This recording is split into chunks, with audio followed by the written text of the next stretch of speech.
Hi, this is Michael Buffer, and let's get ready for Bayloric TV.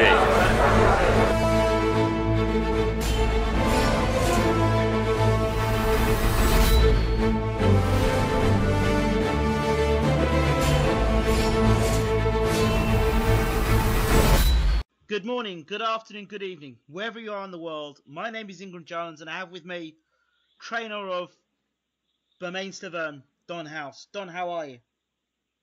I'm doing great, man. How's the world treating you? It's treating me well. And yourself?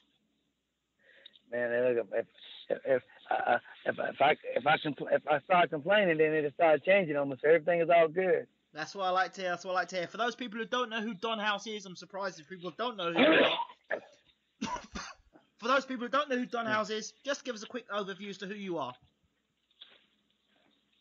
Don House, the trainer of many world champions, also UFC cut man for the last 16 years. Bermain-Stavern trainer for the last 12 years. Who am I? That's a little bit about who I am.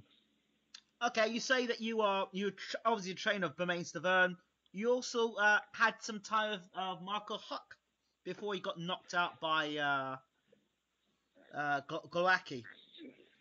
Yeah, he did the old cardinal mistake. He went in a fight, and he did an amateur move. He backed up with his chin in the air. I mean, hello, you got the fight won. You won every round. You beat the guy to death. I'm not sure what round it was. I think the 6th round he dropped him. Didn't finish him. Kid was strong now. I will get. That was a tough kid. But Marco had the fight won. And all you need is one mistake, and he backed up with his chin in the air. And the rest was history. In terms of preparation for the fight leading up to it, there was talk about Marco not making the weight. He was struggling with the weight. Is that true, or is that just No. Marco made the weight pretty easy. I mean, we never had a weight issue with him.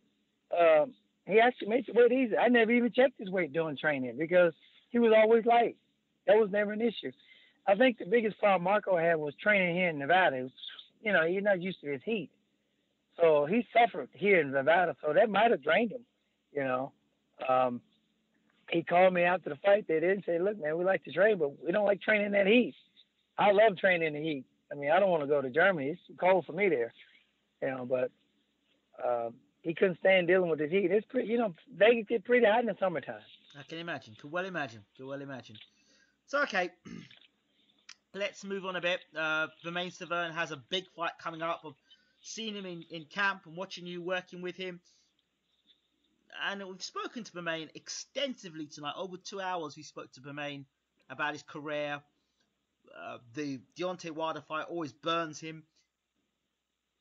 From your point of view, what were the lessons to be learnt from the Deontay Wilder fight? And how do you as a camp move on? Well, the thing about it, one thing about being a fighter or being a person of life, life ain't always about, we would all like to win in everything we do. But then you don't learn anything from always winning, right? True champions are made when they lose. No matter what mistakes you made, to get to that loss, you learn from it. I think Berman has learned from that. He actually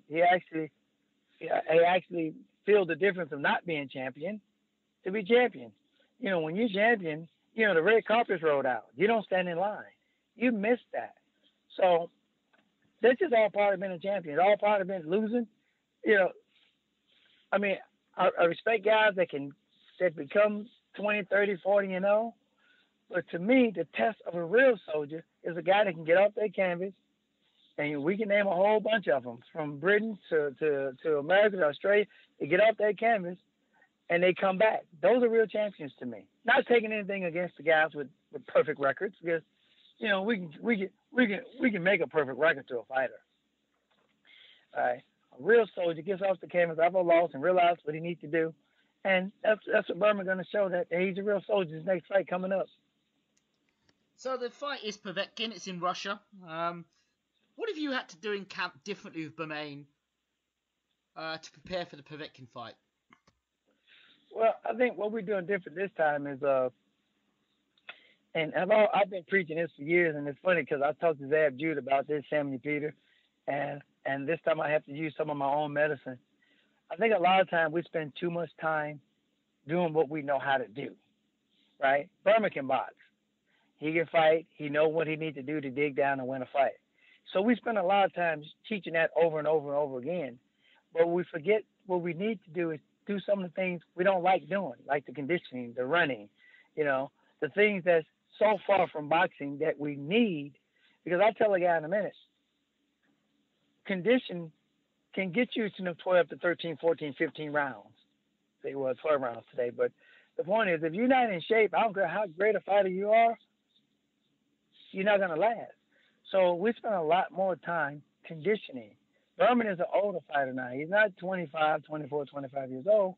So you have to train him differently now. And it's not in the gym getting beat up every day or killing his muscles beating that heavy bag. Most of our training now is conditioning, getting him in shape to do the things he already know how to do. That's what I tell Zab Jude. I said, look, Zab, you're a great guy. You can fight. But the point is you spend too much time training boxing. Meet me on the track. So that's what I do for Berman. Let's go to the track. Let's go to the gym. You've known Berman throughout his career. What does Berman offer now in 2016 as to when Berman fought, let's say, Ariola for the first time? And how has he changed as a fighter? Well, I think right now, what motivates a fighter, especially right now with him and his career now, is that loss. And I got to get it back. So even though this training camp has been a little bit easier, he's motivated. And sometimes it takes fight. Like, okay, who did we fight last? I mean, sometimes when you fight a guy, we fought. I can't think of his name right now. Anyway, we got dropped with a jab, and Berman looked at me and started laughing. But there's no motivation for fights like that. Cedric Mose. This is a motivator. Cedric Rossi. Derek Rossi. Right, Rossi. I'm sorry, Rossi. Yeah, exactly. Sorry, Mr. Rossi. But Rossi dropped him with a jab. He looked at me and he smiled. He went, "What the hell was that?" But it's not a motivating fight. This one is motivating. Hey, there's something on the line. That green belt's back on the line again. So it's easier this camp. Hey, man, he's hungry. I want that belt back. I like everything that goes with that belt, the money, the red carpet treatment. He's motivated. So this has been a pretty easy camp. He's working hard.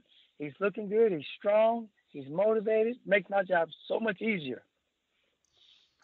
Questions directed specifically at Berman in our interview tonight. Question number one is, what's Berman's weight like? People are always criticizing Berman in terms of the weight and what he looks like. He's never going to be body beautiful. But is he going to be coming in heavy to this fight? He didn't want to talk too much about that. But he did say that whatever weight he comes in at, he's going to be comfortable. Can you allude to that more? Well, yeah, the weight's going to be great, right? So since he didn't want to go into it, I won't either, but I will tell you this. It's going to be a different Berman, even though, and I laugh at him because he's actually bulked up a little bit, so the weight's a little bit heavier, which is okay because he can carry whatever weight he is right now. He's strong at that weight.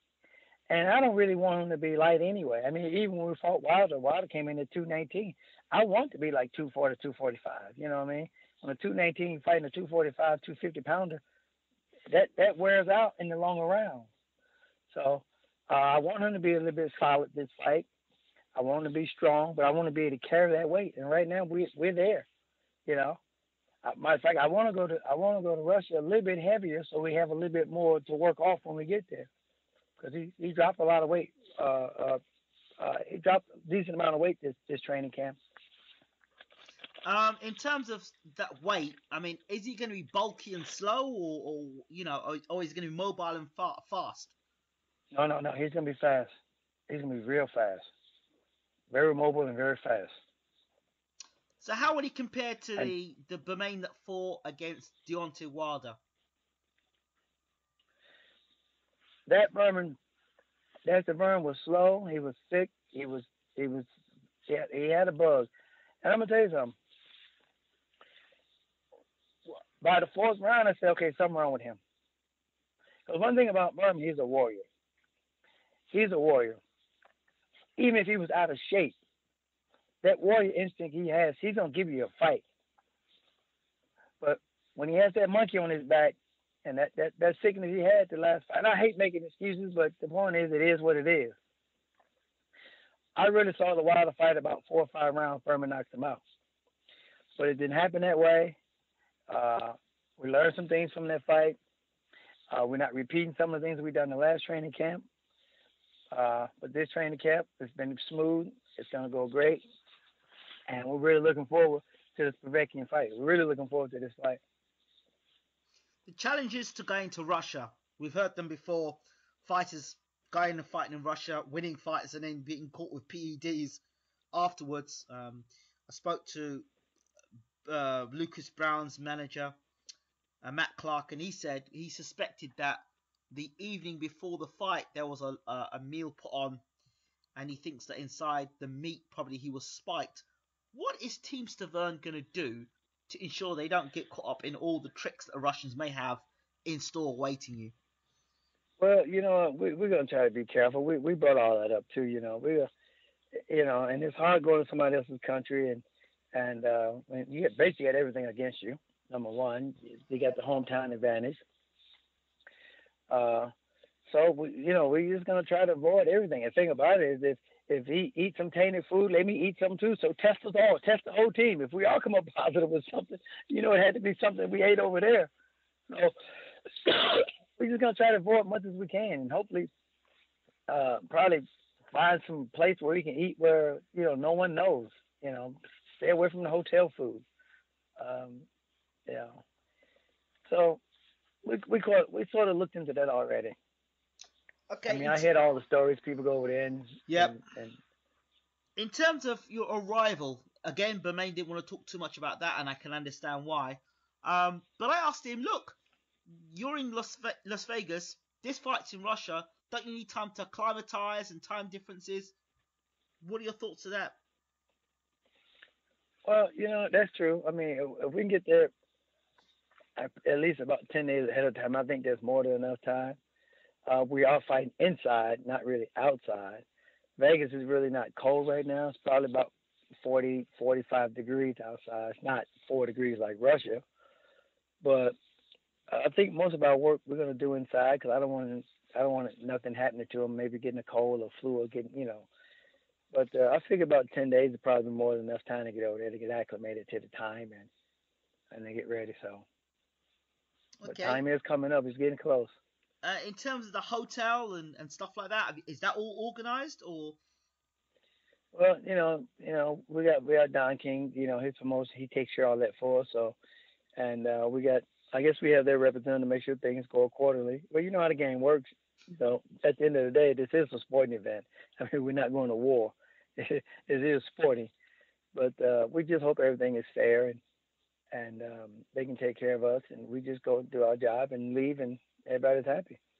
But Main has made it clear that he's going for the knockout. He's going to Russia to knock Povetkin out. He's not looking for no points decision, and he believes that Povetkin is weak in the chin area department. Your thoughts?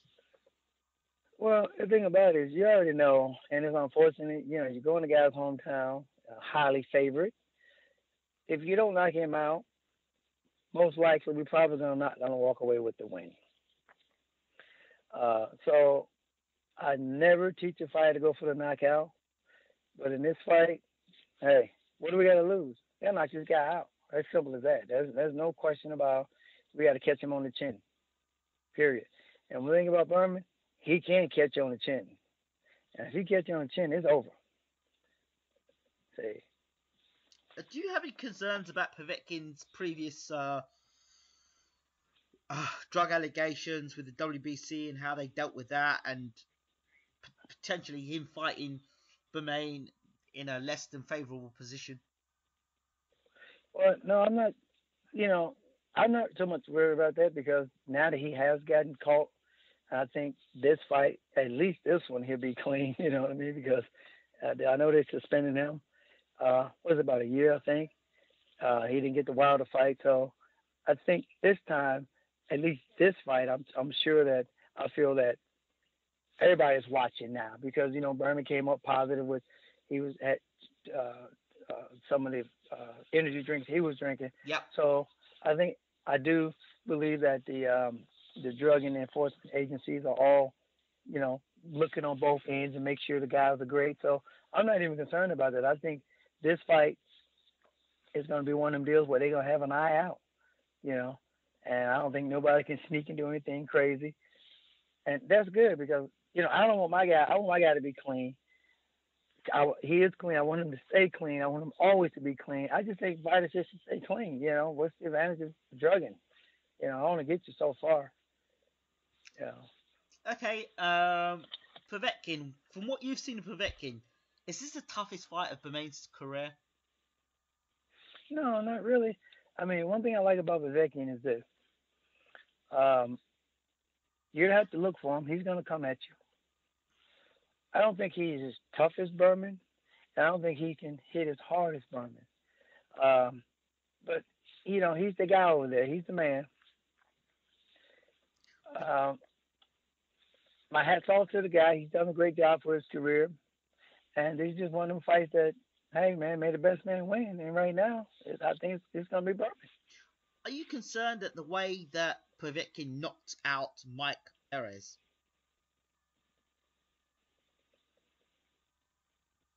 No. No. Berman can take a good one. He's tough. No worry about that. No, not at all. Okay, how do you see the fight going in your mind? Sort of. Um, well, I see the fight. You know, Berman starts off slow. He's going to fill him out the first round, second. He's going to start picking up round number 3, get comfortable in 4, really comfortable in 5, and knocks him out in 6.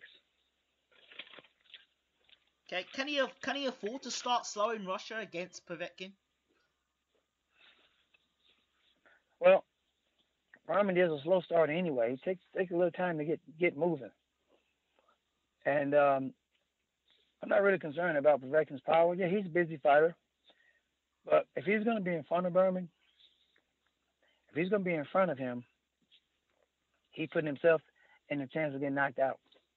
Berman can crack. One thing I want to say about him, he can hit. He hit very hard. He's very fast with his punches. So I think Povetkin might be careful with him. If I was him, I would be. So you're not concerned about Povetkin's punching power. What about his boxing ability? Well, like I say, with him, he's the standard 1, 2, 3 type of combination puncher. You know, the Americans, we have a little bit different style than the Europeans. You know, we slip, we move, we catch, we turn. We do a lot of things that the Europeans don't do. Now, not taking anything from the Europeans because what they like there, they have toughness, and they have ability to shape, and they continue. They don't quit. But I think Berman has the advantage of the boxing ability, the speed, the movement. I think he has that more of American style type of fighting. Okay, let's move away from that. You know, we've got the fight there now. It's a couple of fights that could have gone ahead. The first fight was Luis Ortiz versus Bermain Stavern. Did you know anything about that particular fight?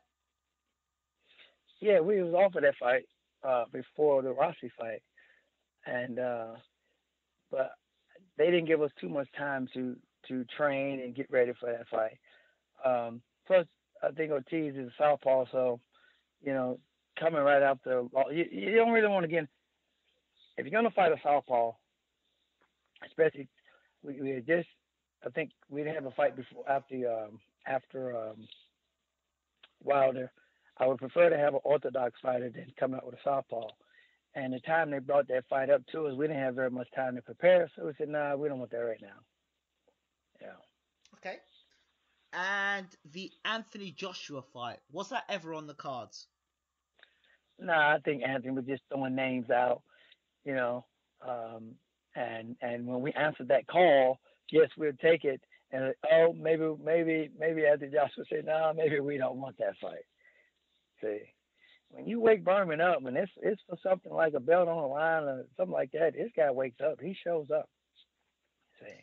So I mean, So there was talk about how the promoter in the UK knew how much money Bermain was going to make for the fight, and how, Bermain was taking peanuts before the even purse bids were ever made to or even organised. He was making peanuts to fight Povetkin rather than fight Anthony Joshua, and he ducked Anthony Joshua. From your point of view, Nah, that never happened. The point is, no fighter want to turn away from a title fight. I mean, if Anthony Joshua wants to fight us, we Don King called, they called us out and we answered back. And we never got a call back. It was just one of them type of things where I think he just threw our name out there. And it's like, yeah, we'll fight him, and nothing happened. But he is fighting a friend of mine coming up, and we'll see how that fight goes. I mean, it's a lot of interesting heavyweight fights coming up. So I know. Bermain Stavone was saying that if Molina lands, Joshua could be in big trouble. You better believe that, because Molina can't crack. We sparred with Molina.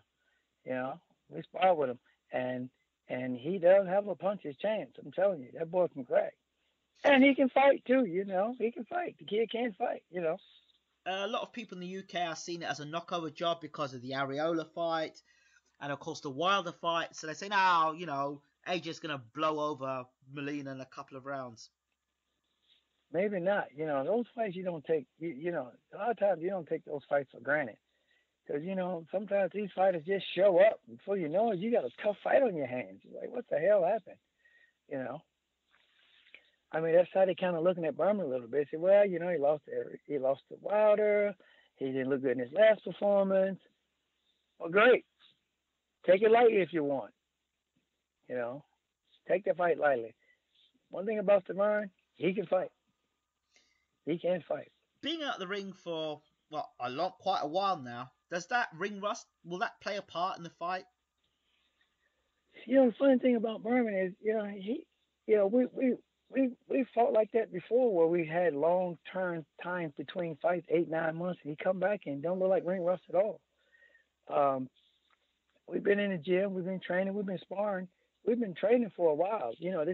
This we haven't been just training for 2 months. Berman been here since I think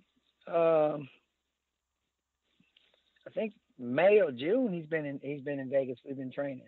Wow. Just coming to the gym, working out. Nothing crazy, but the typical things that fighters should do when they don't have a fight. So we've been doing this for a minute, and then when we get the call, we say, okay, now we can step it up a little bit. We can start sparring, 3 different sparring partners, And right now he's looking good. I like what I see. In terms of sparring partners, who have you brought in? Well, we just got a couple local kids around. We was gonna work with Parker, but his days sparring was mixed up with our days, so we kind of left that alone. So we got a few local kids that's giving him all the money that he needs. Excuse me, all the work that he needs. So in terms of sparring, no partners, big names, just average kids. Yeah. In terms of sparring, what do you want? What for you as head coach? What do you want to see Bermain doing in those sparring sessions? What's key for you? Well, what I like to see him do is if I call off a combination, and he looks over and give me a nod, that means I know he can do it, right? And I tell him each time he comes back to the corner, I say, only reason why you got hit is because you allow it, And he goes, yeah, I know. I'm just bored today or something like that. Don't worry, I know what to do. And all of a sudden, before you know it, and 45 seconds later around, he kills the guy. Then he goes back to, okay, I'm good. As long as he's good, if he feels good, I feel good, because I can't feel good about what I see if he doesn't, or vice versa. See? And as long as I know that he knows that he feels good and he's done well in sparring, then I know, I got a beast on my hands. I saw that he was doing some sparring with Zumbano Love. What does he do? What do you gain from sparring somebody like experience like Zumbano Love? Oh, what was that question? What do you get from the experience? Yes. Oh, from which sparring partner? Zumbano. Oh, him was, see, one thing about him is I always called him my Larry Holmes for Ali. With him, the funny thing about him is Berman can beat him. You know, he can beat him to death. But the point is, you got to be careful because this kid all of a sudden fires back. It's like, wait a minute, where'd that come from? He's just dangerous enough for us to learn what we need to learn for our next opponent. You know what I mean? Right. I don't have to worry about him hurting my guy because sparring is not about trying to hurt your opponent. Right. It's about trying to learn different things. But at the same time, with Raphael, things do come back at Berman. He's like, whoa, where'd they come from? All right?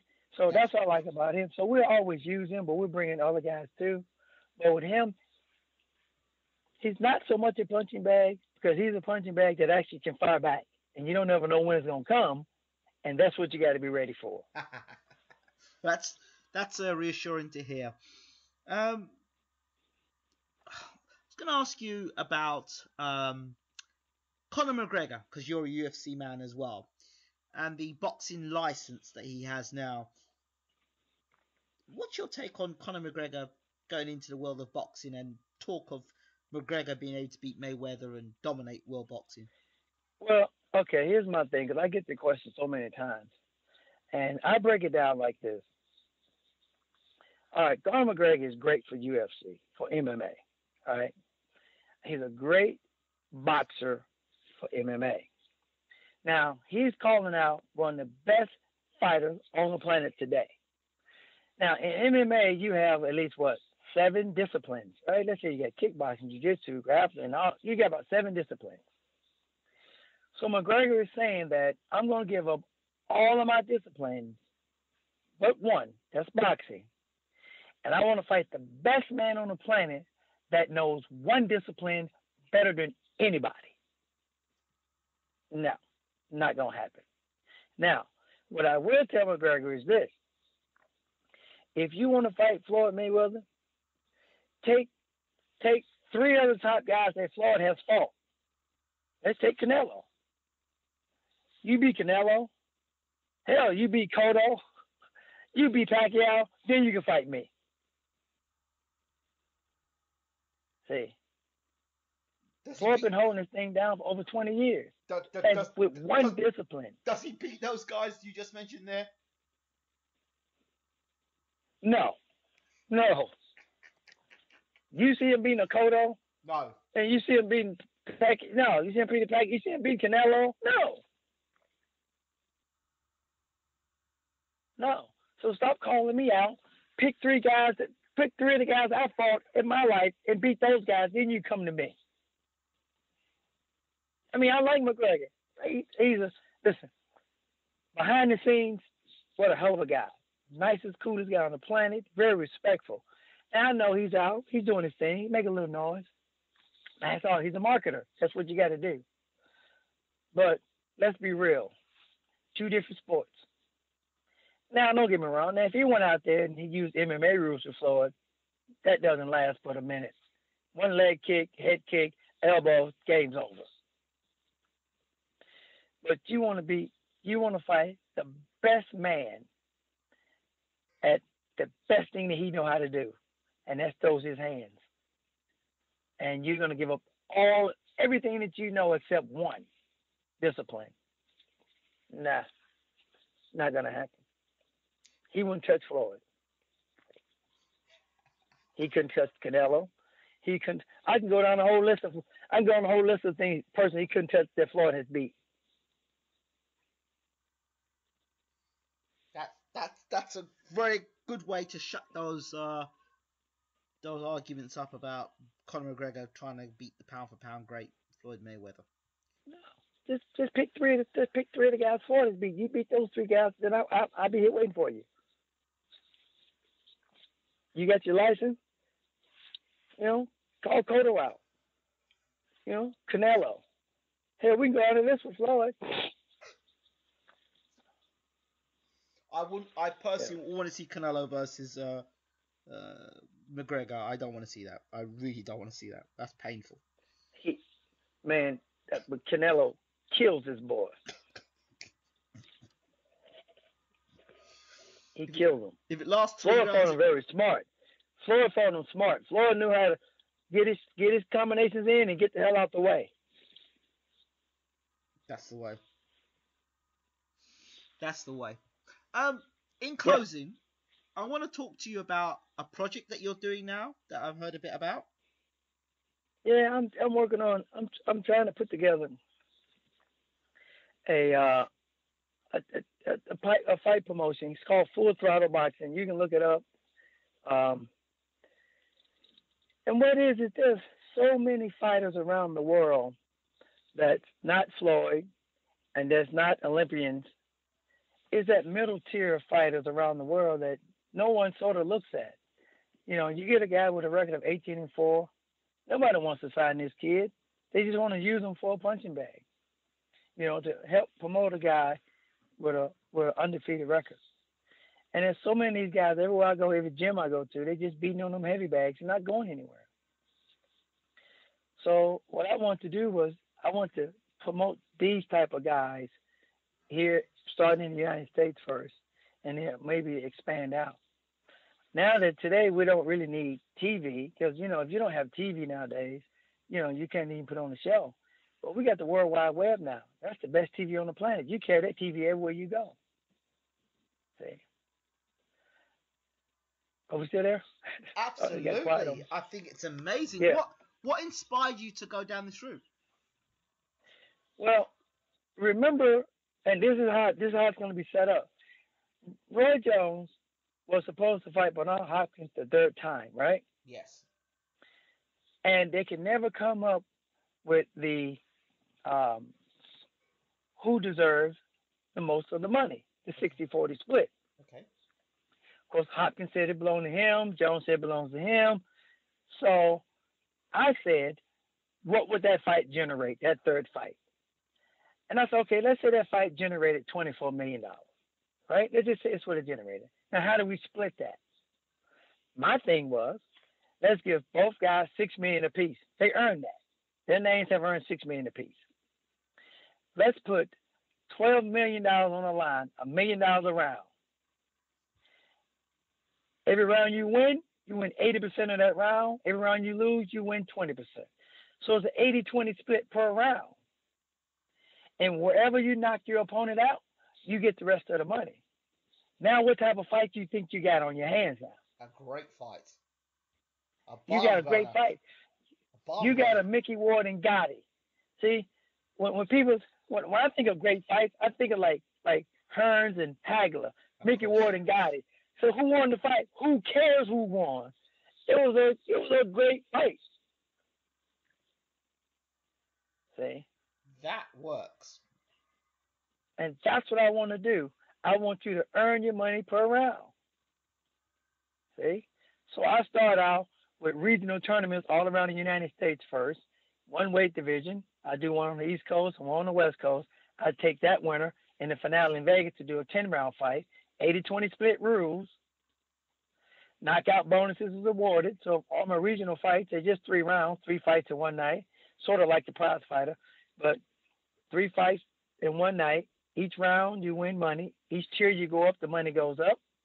Every time there's a knockout, $25,000 goes to the knockout bonus. The only way you get the knockout bonus, you give me 3 in one night. Wow. Then you go to Vegas to fight for the finals.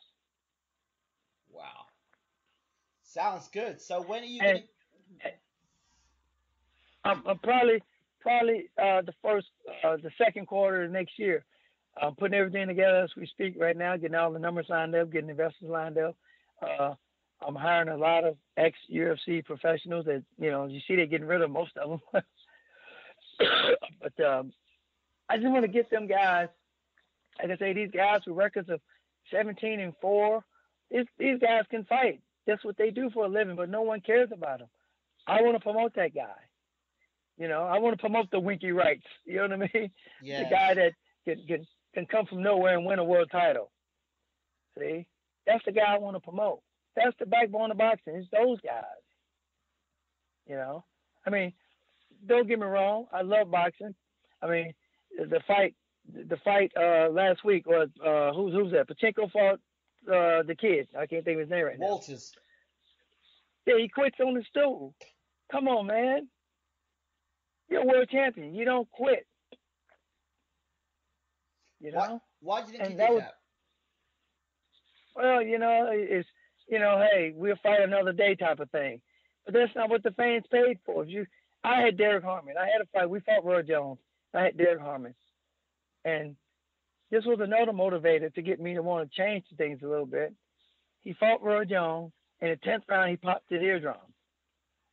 He said, I quit. I said, you can't quit here. Go out and take one on the chin. That you get more respect that way, I say. Die on your sword. That's how I look at it. Don't quit. Because you owe it to yourself, friends and family, and your fans. I respect you more if you go down the sword than quit on the stool. That's just my personal opinion. I think a lot of fight fans would agree with you on that. Yep. In closing, Don, have you got a word for Bermain Stavern supporters and, of course, people who support you? Well, the thing about it, we're going to try to get the fans a great fight. Because at the end of the day, it is about the fans. You know what I mean? I mean, I've been in this game since 1972. I love boxing. Sure, I am a cut man for UFC, but boxing is my heart. And for your fans that follow Stavern, or even if you don't, just watch the fight. I mean, there's no disrespect to Povetkin. At the end of the day, this is a sporting event. We are going over there, and we're gonna raise it a Havoc. And we got to do what we got to do to win this title back. So he's gonna fight hard. We've been training hard. As some fighters say, don't blink. Well, you can blink, but the thing about it is, we got to go there and do what we got to do. Don House, thank you so much once again for talking to Bayloric TV. Thank you. All the best. Thank you.